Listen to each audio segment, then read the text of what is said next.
let's record this just in case. just go through them. Uh, Listen, the mapping is not critical. We uh, in, sorry, there's so much going on. I'm thinking about different things. So the mapping is not completely critical because we made it configurable and we can change it, and there's a common component. So it's not going to, if we change our mind later on, it's not the end of the world. Yeah, well, I should say there will be changes, I expect, Yeah. because they're going ahead and deciding how they're going to implement the proposed changes, which doesn't necessarily mean that all the fields will have the same name as they do now and that kind of thing. So it's good Sorry, that sorry, Michael. They are deciding who's they. ISO. sorry, the ISO ISO. 20002. Yeah. So they may change the specification. I doubt they're going to implement anything. Yeah. No, sorry, they will change. Yes, they may change the specification. Yeah. Okay. But I mean, are you getting a sense for how they might, with the extent of any changes, Michael? Small. So one thing, for instance, that they've been talking about, which I think we are kind of okay about, doesn't actually affect the way in which this mapping will work, is they would like to see an expiry date on the message as a whole, as well as on the individual credit transfer, and a rule that says you can either set an expiry for the message as a whole, or you can set it for the credit transfer. Which is, it's a standard way in which they do things in ISO for those. I think we will just sub in a rule that says if you want to do a Mojaloop one, each credit transfer must have its own expiry date, for instance. So that's the kind of thing they might give. Might have minor changes to field naming and things like that. But so, I mean, this is just to say, I never expected that Paul would do anything other than behave in the right way, but I'm very gratified to see that he has. Yeah, of course. Okay. No, is it reasonable to say? I mean, effectively, Michael, you're saying this is going to be the standards group of messages for an IAPS, but we will actually modify them, so we're not adhering to the standard. So, well, no, we are. So I didn't mean to cut across you. No, it's okay, Mike. No, I was just going to say that would make it more difficult for others to interact with us because we interpret them in a particular way, which is what we've always excoriated others for doing. Well, let me take an example. So the expiry date is an optional field in the ISO specification. It has to be because lots of people don't want to use it or don't even know what it is. Yeah. For Mojaloop, the expiry date will be a mandatory field. Mm-hmm. So we won't, I think, accept a call, to make a transfer that doesn't have an expiry date. Now that means, any Tom, Dick, or Harry sending us a message to say, please make this payment, but not including an expiry date, that payment will not be accepted. Which is, I think, with an error code, presumably. Oh yeah, absolutely. And that error code would indicate the reason, and that reason. So that error code then becomes Mojaloop specific. And what I'm driving at is we're doing stuff which will not be in the standard. Well, I think what we're going to do is we're going to publish an open API definition that's going to show those constraints or our expectation on the API. Okay. Yeah, this will be what's called a market practice document, and every scheme that uses ISO 20022 has it. Yeah. And it will say if you want to use, if you want to do an IIPS implementation, then these optional fields will be mandatory. These fields. So, for instance, again, we don't have the concept of intermediate agents, but there's lots of space in the ISO messages for them. Yeah. So again, we will say if you fill in information about an intermediate agent and send it to a Mojaloop scheme, the Mojaloop scheme will reject it because we don't understand that concept. Yep. No, I'm quite happy. I'm quite happy with that. I'm fighting a battle between my and we need to do this because people want ISO 222 compliance, whilst measuring that against the fact that actually it feels pretty irrelevant, particularly when we're using a range of connectors and etc., ITKs and payment manager, etc., which all obfuscate all of that in any case. But that's just the pragmatic side of me, not the standards compliance side of it.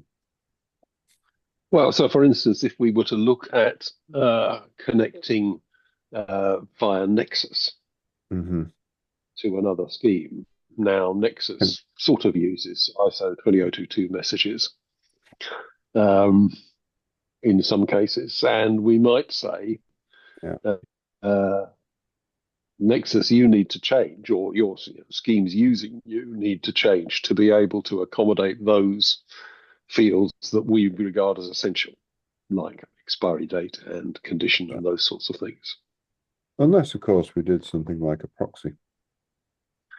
Well, but if we didn't do a proxy, or sorry, if we did a proxy without translation, without message translation, then we could look at seeing if we could get an end-to-end non-repudiation signature, which is the position that we really want to get. Yeah. No, just being devil's advocate. Yeah. Oh, absolutely right. So let me show you something that came up in the last week. Sure. If we have a look at the post transfers, so what I'm showing you here is this ISO version of the API. We have to look at the post transfers, and we look at the specification here.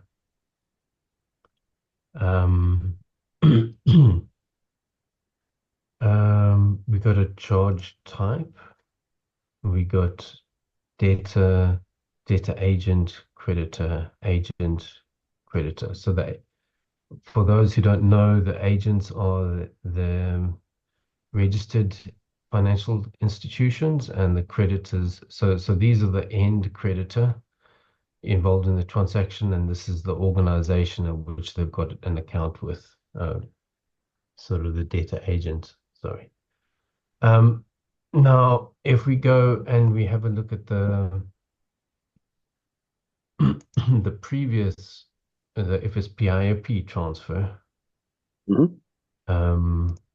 we will see that the transfers really just a contract between the FSPs. We only got the payee FSP and the payee FSP. And this amount is really the clearing amount. We've got no information about the quotes, and we in fact have no idea about the amount type. So for us to complete this translation, we need to include some quote information in our transfer. Yep. So this might have been obvious to everyone. It's only become very clearly obvious to me at the moment, is when we generate the ISO transfer message, we're going to have to include the quote as part of that translation, the put quotes. Yes. So, but this is not a problem because it happens in the connector. Sure. So, in order to do our testing, we've created sort of generic translation method, but we've given an option on the translation library that we provided, that if you have a put quote and you can provide the body, then it will use the quoting information in the translation to get this message. But if you don't, then it refers to just defaults, so that it allows our tests to proceed. When you say default, Um, maybe I should jump to VJ's presentation. Let me just show you this because this I think describes. Oh, damn it. Am I showing the right thing here? Yes, I am. So let me start the slideshow. So what are we doing? We've got DFSPs connected to the switch. We're changing our FSP payloads with ISO payloads. Mhm. And what it means changing is we need to change um, a lot of components in the switch and then some handlers in the central ledger. And the way we're going to do it is we're creating this generic transformation library. And it can translate from ISO to FSP, IP, and vice versa. And how we're going to test this is we've got this GP test. So if we deploy a switch using ISO 20022, then how are we going to test it? We need a GP test. So one of the options was we create an ISO 20022 GP test. But then the problem is we've got two tests that need to be maintained. So instead, what we've done is we're going to use that translator library to convert messages going out of the TTK into Mojaloop. And then when messages come back, we reverse transform them. We run our existing asserts on them. So this gives us the GP test in ISO world. That doesn't mean that we aren't going to create ISO tests, but it means that we need just a straight direct translation. So what I'm talking about is this translation library. Um, okay. One other thing to just make crystal clear is in this scenario, when we go back to the hub, the translation that we need in this library is only one directional in the switch. It is from ISO to FSPIOP. When we send out on the notification, we're going to send the original message. Mhm. So we don't need to translate from FSPIOP to ISO because that message is maintained. Yeah. So the only time where we really need it is on the edges inside the DFSPs. And in fact, that complexity that I'm talking about, of including the quote in the transfer message. So you need to provide the transfer message and the quote message to be able to get an ISO transfer message. That is going to be done inside the Mojaloop connector. So the nice thing about this approach is so that generic transformation library gives us the golden path in ISO.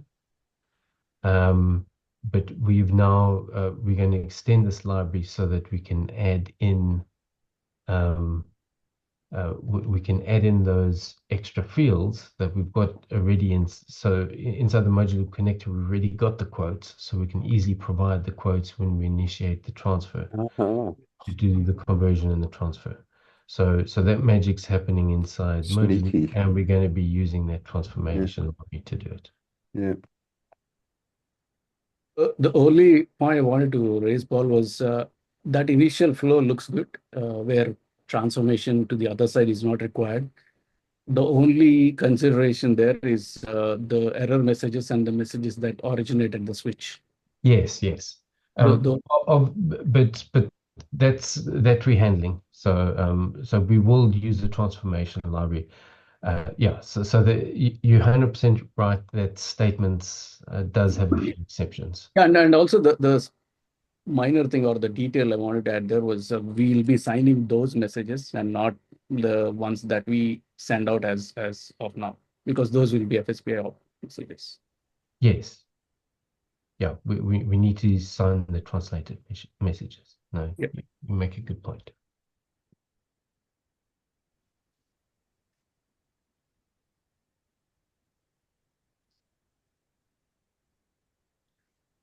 So that's the plan. Okay. Okay. So if we jump back to this this ISO message, we're going to fix this problem. So if we talk about this, I think if we're doing a straight translation for testing, we don't really care about the charge type inside the transfer message because we're not going to be using it in the switch. So if we don't have the original charge type, we're going to be sending a SHA instead of a debt or credit because we just don't know which one it is. But if we do have that information, we will be using it so that this will be exactly the same as the quote. And why don't you have that information? It should be in the quote. Well, in our tests, we might not have the quote available in the Okay. translation library.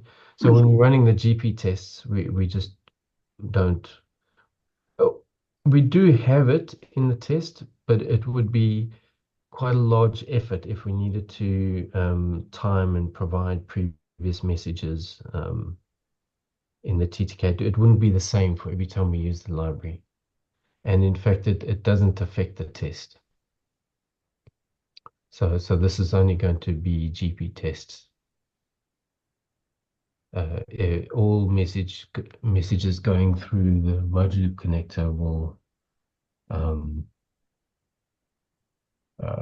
will have the correct type.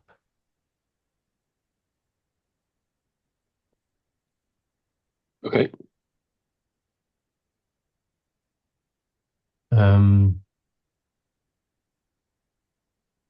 Okay.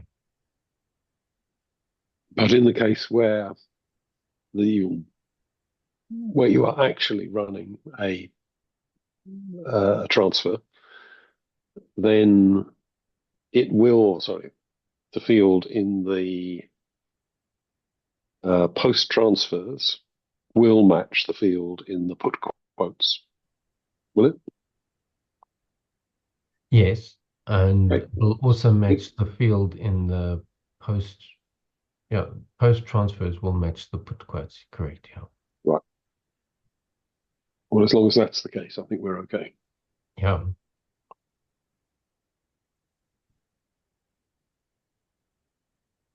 Okay. Then, so I just wanted to update you on that because it was a change from our plan, but it seems to be easy to accommodate it this way. Sorry, I'm trying to find our mapping spreadsheet.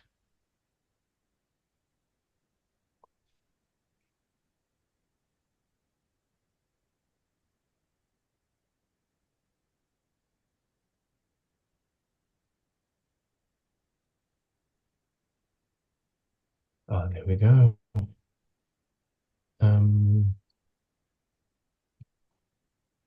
So thanks for picking up that that incorrect size on the condition.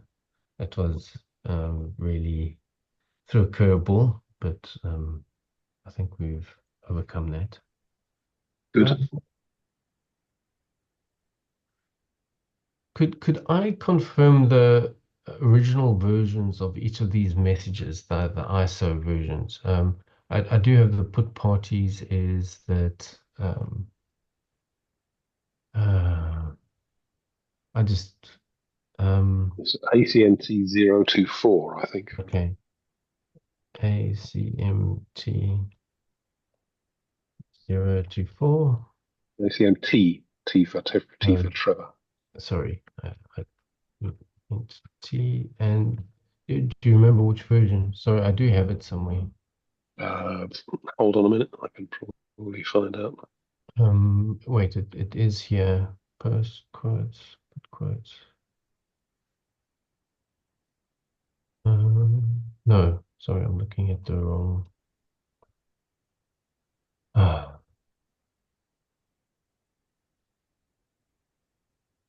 Third party put concerns. Put parties. 04. Sorry. Okay. Yep. That's fine. Sorry, just no, it would be useful to have it here because I keep on forgetting which one it is. 04. Okay. And the put, oh, that's the same. Put quotes. This is going to be a new message. Hey, this is PAX. That's right. So it will, at the moment, we're thinking it will be pax.082 for, oh, sorry, 081 for post quotes. No, sorry, PAX, the post quotes will be a PAX new message, which at the moment we're assuming is PAX 081. Okay. And then that will be version 1 because it's a new message. Oh, I see. Okay, complete new message. Yes, there is no current message for the agreement of terms. Okay. Or either agreement of terms, either for post quotes or for put quotes. Okay. And what's the message for the put quotes then? Well, that'll be pax.08201. 082.01. Okay.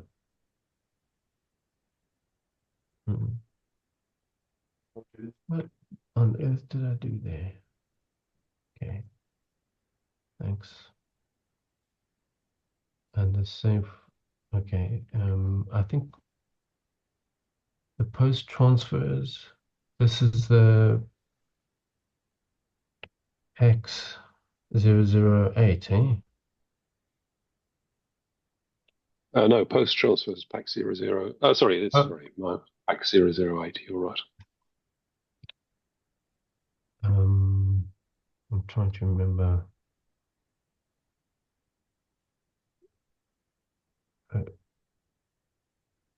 I know, but it has to be a new version, hey, because it's got the thing in it. So Yeah, I currently think. Hold on a moment. I currently think it's version 12 or 13. 13. Right.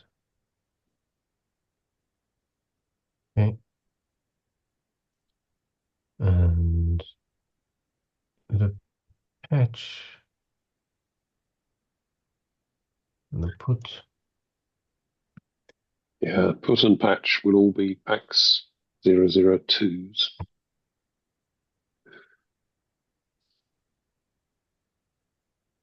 And that will Do you be have a version for that, eh? 15, I think. Okay.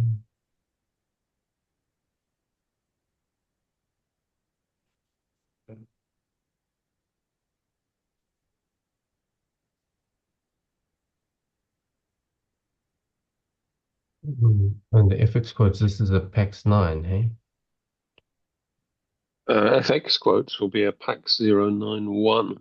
Again, it's a new message. Oh, 091. Yes. Well, or something. They will give it, we haven't got as far as them giving it a name yet, but I'm assuming it's going to be PAX 091.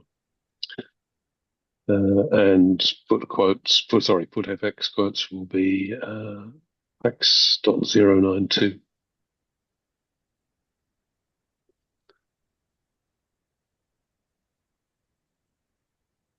Okay.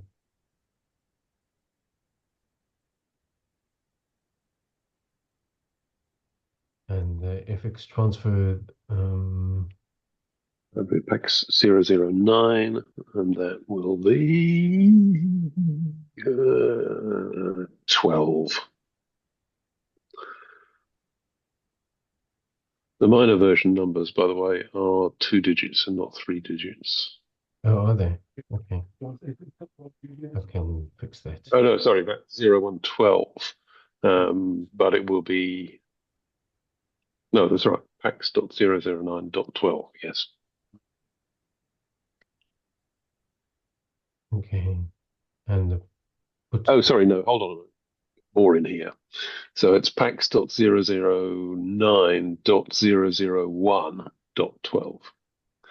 There's another minor.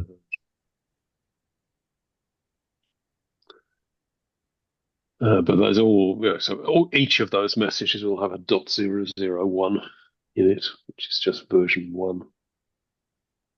Okay.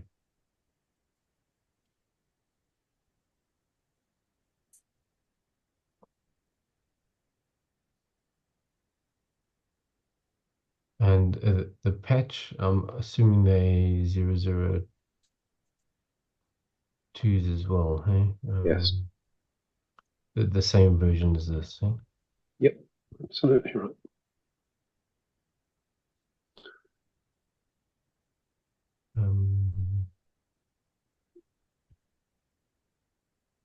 And the put. Mm-hmm. Okay, cool.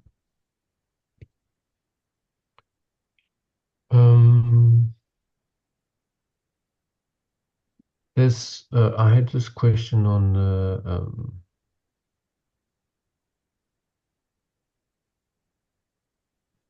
wait, I'm looking in the wrong place.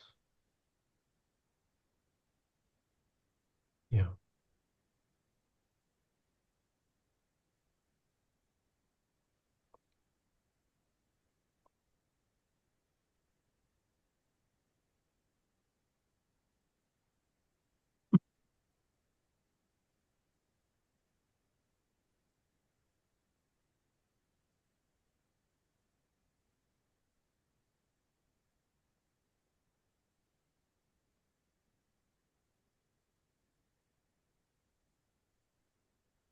Oh, sorry, I'm just trying to find it.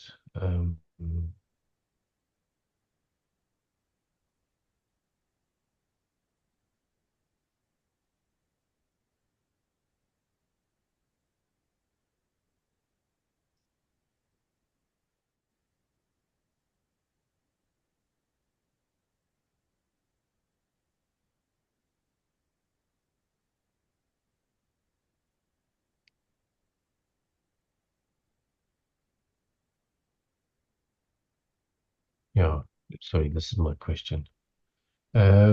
Initiator type in the post quotes. Yep. So we've got transaction type, initiator, and initiator type.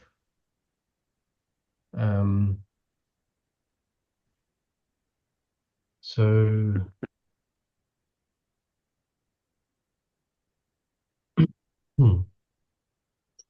so we've got two ways of doing this, and I actually think the second way is better.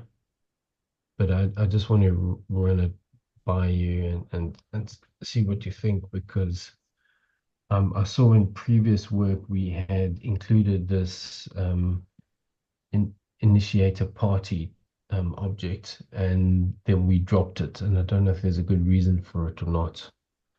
Um, so if it's payee initiated, we will always require a request to pay, a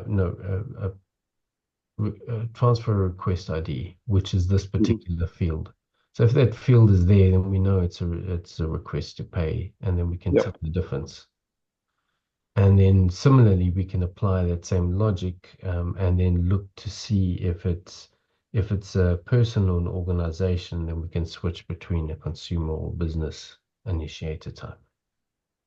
Yeah. Now, I think that this is something that we need to have a general conversation about in this work stream. I mean, I appreciate the work that you're doing there, but I guess what I want to say is that ISO 20022 approaches this question in a different way from the way in which FSPIOP does. So FSPIOP has got a relatively detailed structure, as you know, which says, here's how I define, use cases by combinations of attributes. ISO 20022 does not work like that. You can infer those things from attributes, but it also has just a simple text tag, which is used to say this is a P2P payment, this is a P2B payment, those sorts of things. And I can't remember what it is for the moment, but I could easily look it up. Now my question is, in general, do we think that using the ISO external code, actually I will look those up, so I think there are quite a lot of them, would be sufficient, and therefore we don't need to worry about using the detailed FSPIOP information, though, as I say, we can have it. Sorry, I'm just looking for.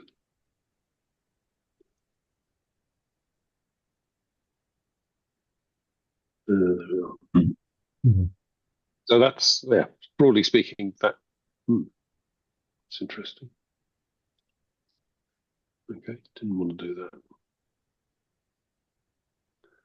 that. Sorry, I'll look it up. But you see the distinction I'm trying to draw. Now, my feeling is that probably having a simple text tag is fine. I'm not sure what, if anything, switches or schemes or DFSPs use that detailed information for. Does anyone else have any thoughts or views on that?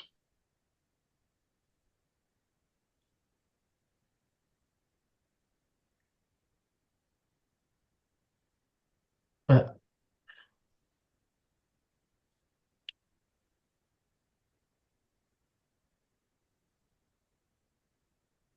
So the initiators, although maybe part of a use case in a way, it might not be directly.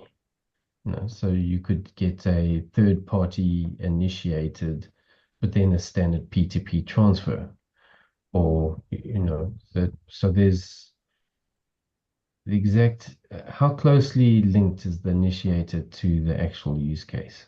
I'm thinking on the DFSP implementation side, it may affect the fees and commission, those kind of factors based on the initiator.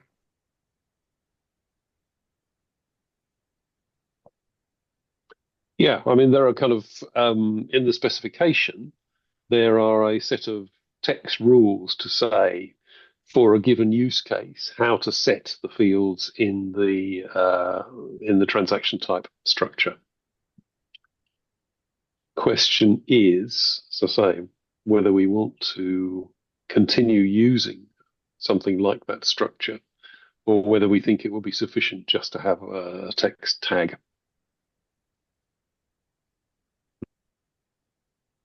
You mean not a enum variable, but just an open string? Well, it's what's, sorry, I should have perhaps looked this up in advance. It's what ISO 20022 calls an external code set. So these things are produced in they're in an external spreadsheet which you can download from the ISO site. And the way it works typically is that for a code of a particular type, you will have something which says this is the type that I'm using, and this is the value of that type. So they're like enums, you're right, but they're not exactly enums. Okay. We would probably represent them for the purposes of a Swagger definition as enums. Okay. So I do have, oh, this is the wrong message though, but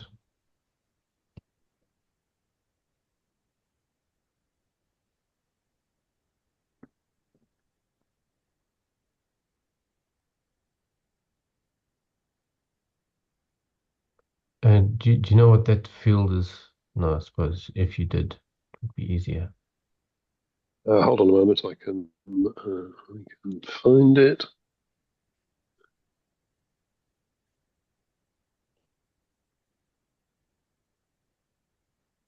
Oh yeah, I know it's very soon that it switches to X8.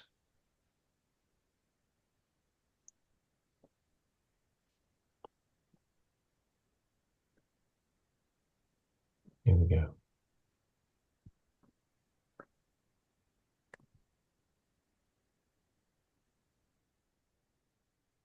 Okay, so there Is the code is. set. Sorry? Okay.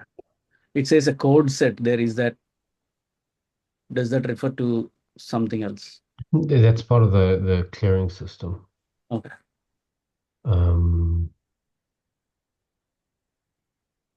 Yeah, so I think I'm looking at payment type information, which is a subfield they- of credentials.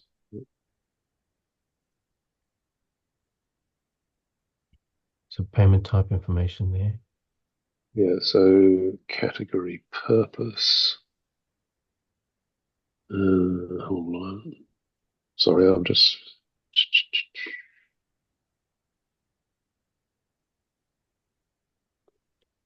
And then they have this proprietary text. I think that's what you're getting at. Yeah? No, not to have the proprietary, which is anything, but there should be a underneath it. Should be a category purpose. So Sorry. there's a category purpose here, and then it's, should I go there? Yeah.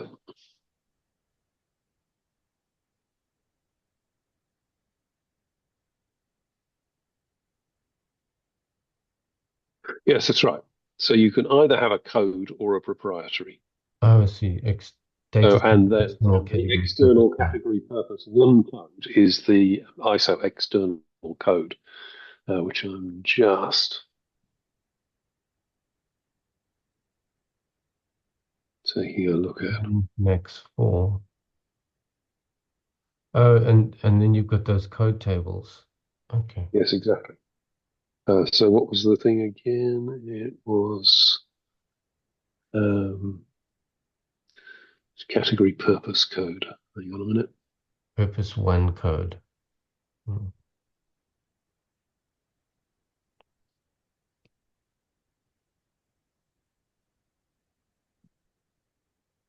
Okay, so can I just share my screen Sure. for a moment?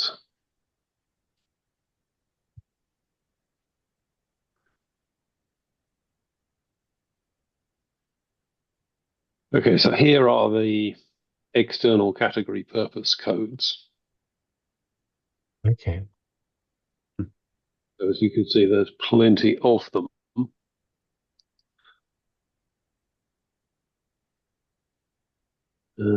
So that probably isn't quite the right one because, hang on, let me see if I can.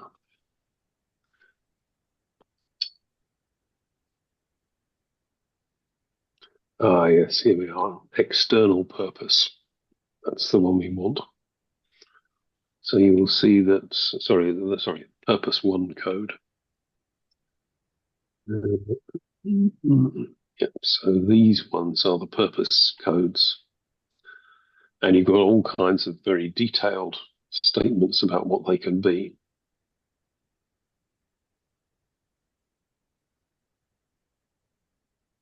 And so on and so forth. Okay. Okay. Yep. Enums, but a big list. Okay. Yep.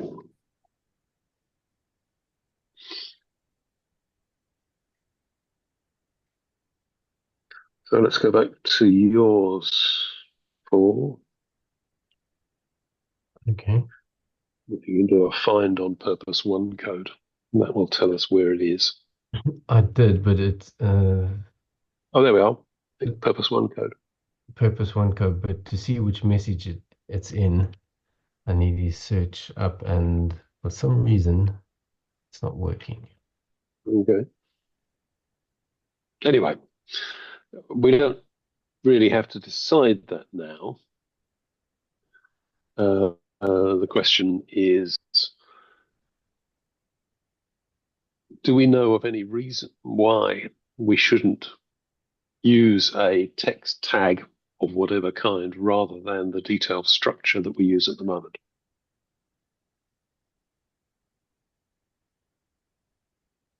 No, I can. Yeah, I don't see a huge problem with that, Michael. Right. I'm also Anyone thinking, else? even in the short term, even without changing, let's say, I mean, for the sake, let me say this also, that we are mapping a lot of things here anyway. So I'm thinking there will be a way where we will need some work initially, one-time work, but the values can be mapped to there as well, the ones in that code set. Miscellaneous. Does that make sense, what I said? Yeah, I think so. Okay.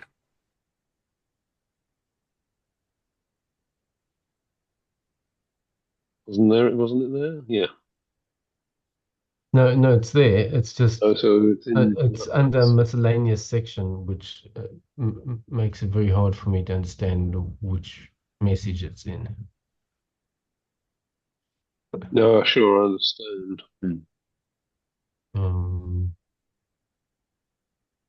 I suppose. Oh, here we are. It's in there's a purpose field in the credit transfer thing. Okay. So in credit transfer transaction, there is a purpose field, which is That's the 009, eh? that's 008, in fact. Okay, the 8. But I can check. I think 009 as well. Yeah, that has a purpose field in the credit transfer as well. Okay, so there's the credit transfer information and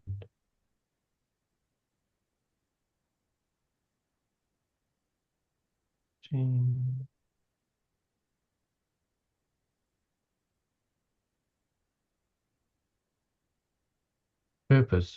Is that it? Yeah. Purpose. Okay. Yes, it is. So that is an external purpose one code field, or you can have a proprietary, but again, we don't want to use that, I think. So that will be an enum of those fields that I showed you. Wow. Sorry, Okay. I don't know what happened. Yeah. It's almost very nice, but it's a little bit buggy. Okay. And then we got our proprietary our code there, which is our purpose code, purpose choice code. And that's our external purpose code. Perfect. Yeah.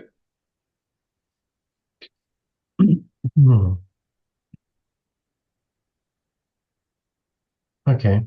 So that sounds like a good plan because the problem with the initiator party mapping is it's pointing directly to the institution that's doing it, and it's then quite hard to deduce exactly what we want from it.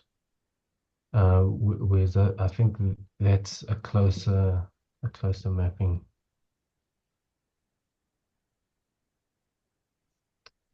Well, my only worry about that is if there are people who are using the elements of the existing transaction type structure to modify processing in some way. I don't know that that's the case, but it's not impossible. Okay.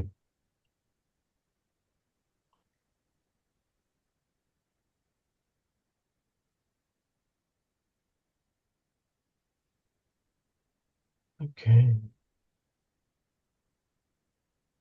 But again, I can circulate existing users and just ask them if they would object to a change like that. In the same way as I did for whatever it was. Oh, yes, that's right. Moving up to IRPv4. Okay. So are we thinking that we would make a change to the FSPIOP to make it a free text? Is that what you suggest? No. Map it? My inclination would be to say we wouldn't do that. Now, as far as I'm aware, sorry. So we could have an equivalent mapping from their table into ours. Is that what we should do? Yes. I'm thinking that would be easier. Where like I think so too, because that we could implement now. yes, exactly, without any change. Yeah. Yeah. No. Now, the question we would need to answer there is, as you saw, there is a very much wider range of possible codes in the ISO Few. area. So the question is, what happens if we get a... okay, so I can see that we would want to do that for the use cases that we support, P2B and P2P and all those kinds of things. But whether we would want to say, and what happens if they put in...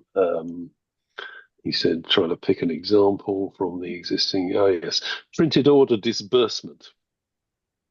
Are we going to do all of those against against the existing transaction type things? I suspect that we're not. Yeah, let me check the enum we have once, Michael. Just 1 second. Sure. What's it? Transaction initiator type. Okay.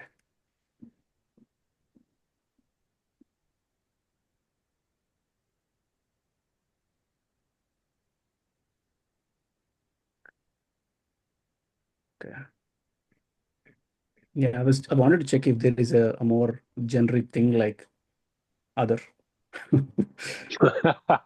You wish. Well, they're probably going to use a generic thing called other, but I mean, my suspicion is that what we want to do is to say, if this is a code we are interested in for our use cases, Yeah. then we will translate it. Otherwise, we will just not translate it. Exactly. Yeah. I was going to say we'll look at the ones we're interested in, map to the ones we have. The rest can go to that category, Yeah. but it's fine. Yeah. Yeah, I think that's a practical way to get something out the door. Remember, this is configurable, so if an individual scheme has something very specific that's important to them, they can customize that mapping. Sure. And I think for the purposes of the switch doesn't need to know about the transaction type, at least not at the moment, as far as I'm aware. Yeah, I don't think we are doing anything at the moment. Yeah, the switch treats them all the same. Yeah, one question, Paul. When you said configurable, you mean the mapping is configurable, like the scheme confirms mapping before? Okay. So the way that generic translation library works is we built in a default set of mappings, but we allow you to provide configuration for that, which can override any of the mappings. Okay, that's good. Thank you. Yeah. Because I do think that some schemes might decide to use, instead of these open general ID types, they might decide to use the specific type. And so as a generic conversion, we can't make that decision.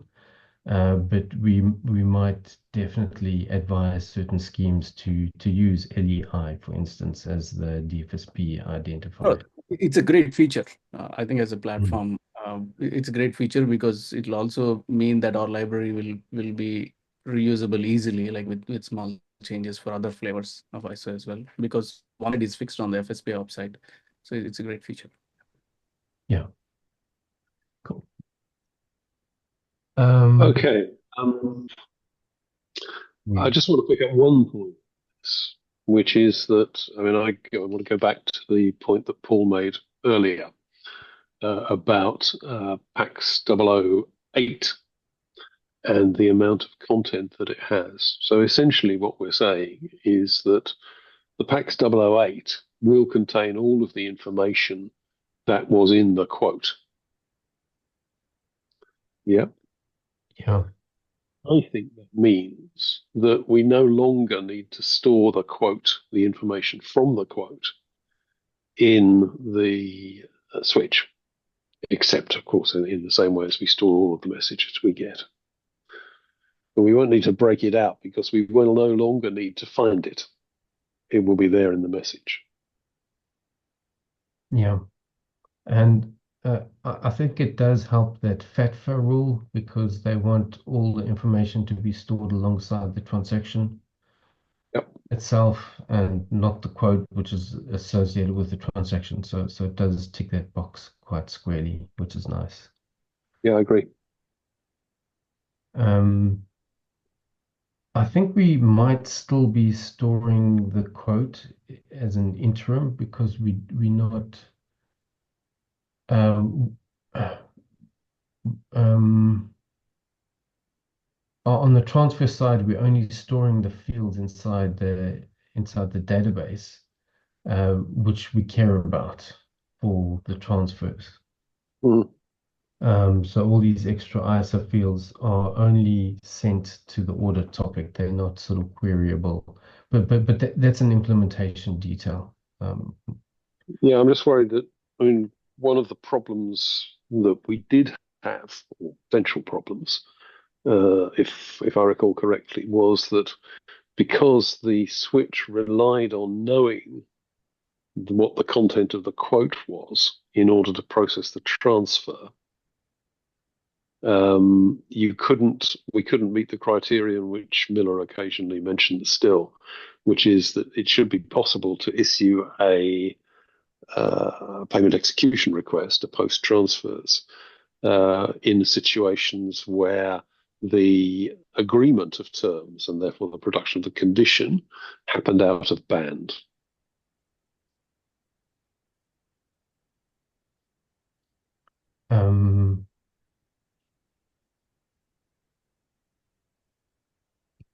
I think we still can do that. Okay, mate? As long as you still produce the ILP packets outside of it, there is no real constraint. If you're working through the Mojaloop connector, no, you need to do all of them. But I think if you got your own connector, there's no requirement for a quote, is there? Well, I don't know. I mean, my question is, if there is no requirement for the switch to store information about the quote in order to process the transfer, why is it storing information about the quote? Yeah. I think you're right. Practically, you want to know what's happened because otherwise a transfer is just a settlement instruction. We don't actually have any information on the parties. It's just saying, okay, you've done something out of band. Let's settle between the institutions. Yep. And as long as the credit party agrees to do that, that's okay. Exactly. So it becomes not so much a transfer store, but a settlement storage. Mm-hmm.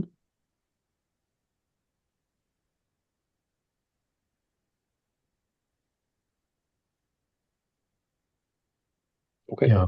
So it entirely could be possible, but it wouldn't be complete on its own. It would need the outer band stuff to have a whole lot of information about the transfer. Yeah.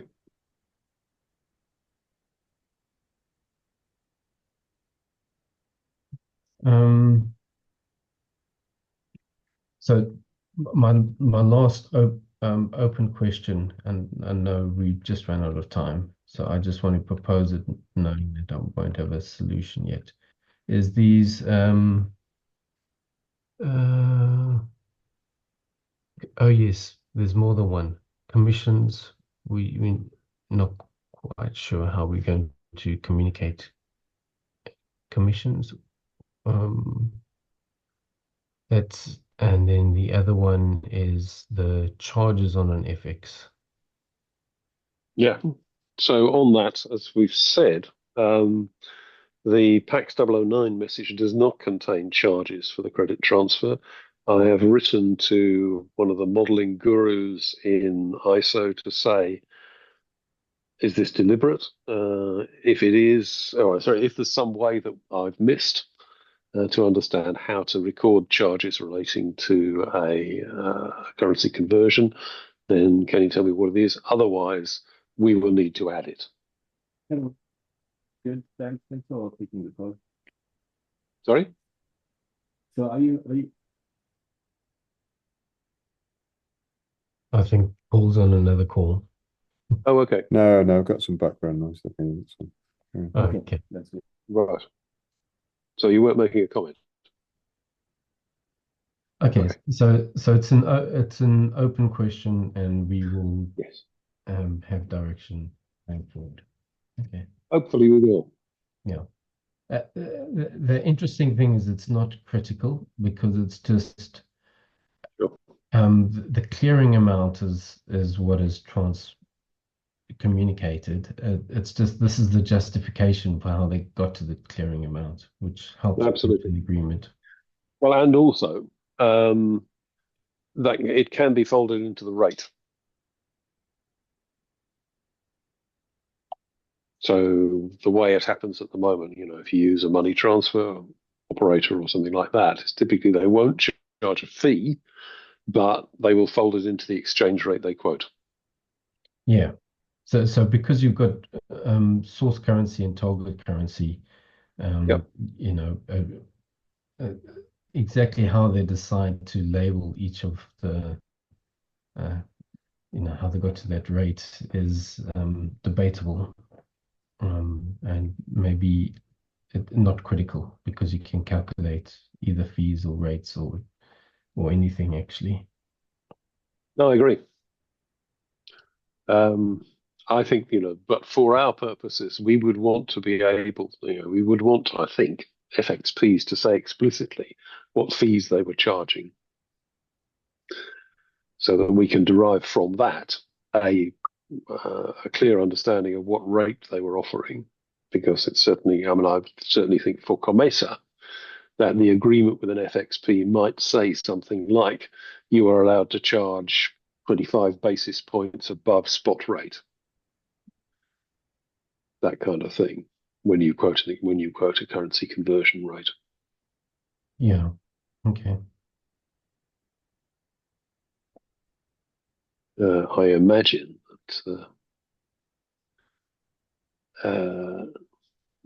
that would be a more convenient way of doing things. Just to say, for every FXP, there is a maximum rate you can charge, but you can vary your fees, sort of thing. I don't know. Anyway. Okay. So it's not critical. We don't have an answer yet. We'll see where it goes. Yep. Okay. I will keep you posted. Okay, thanks. That was very Okay. helpful for me. No problem. Yeah, thanks very much. And I'll look forward to picking this up again. If I get any information on the question of charges on the PAX 009, I'll get in touch with you and let you know. Well, I'll put it on the channel. Okay, great. Okay. Bye. Thanks a lot. Thank you. Bye. Thank you. Bye.